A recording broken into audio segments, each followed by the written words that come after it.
రంగారెడ్డి జిల్లాకు సంబంధించిన నాయకులే గాని జర్నలిస్టులే గాని సామాన్య పౌరులు ఒక విషయం గుర్తుపెట్టుకోవాలి.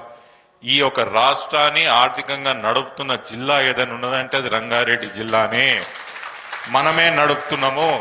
మన జిల్లా లేకపోతే ఈ రాష్ట్రం కాదు. మీ ఇంకో విషయం చెప్పాలి, మనందరికీ కూడా తెలుసు, గర్వించాల్సిన విషయం ఏంటంటే తలసరి ఆదాయంలో దక్షిణ భారతదేశంలో కాదు భారతదేశంలో నంబర్ 1 స్థానంలో రంగారెడ్డి జిల్లా ఉన్నది. మన బిడ్డల కడుపు ఎందుకు నింపుకోలేం? మన ఆస్తులు మనం ఎందుకు పంచుకోలేమంటా. నేను ఇంకో విషయం చెప్తా.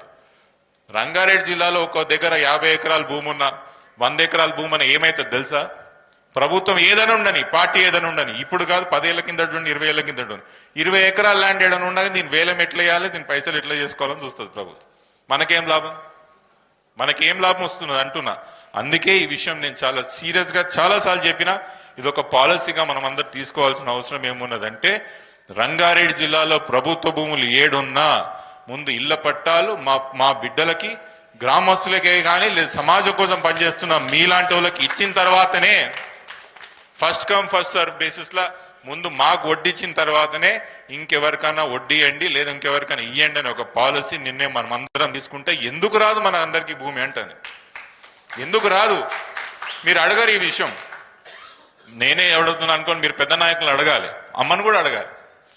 అంతో ఇంత వాస్తవానికి అంతో ఇంత అమ్మనే చేసింది. ఇంకే నాయకుడు కూడా జర్నలిస్టులకు ఎవరైనా చేయాలంటే కూడా ఎవరు చేయలేరు.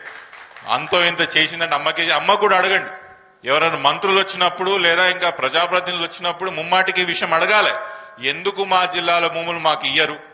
ఏదేదో కంపెనీలకు ఇస్తారు మీరు. ఆ కంపెనీ ఉద్యోగాలు ఇస్తాడో తెలియదు. ఉద్యోగాలు ఇచ్చినాడు మనోనికి ఇస్తాడని గ్యారంటీ లేదు.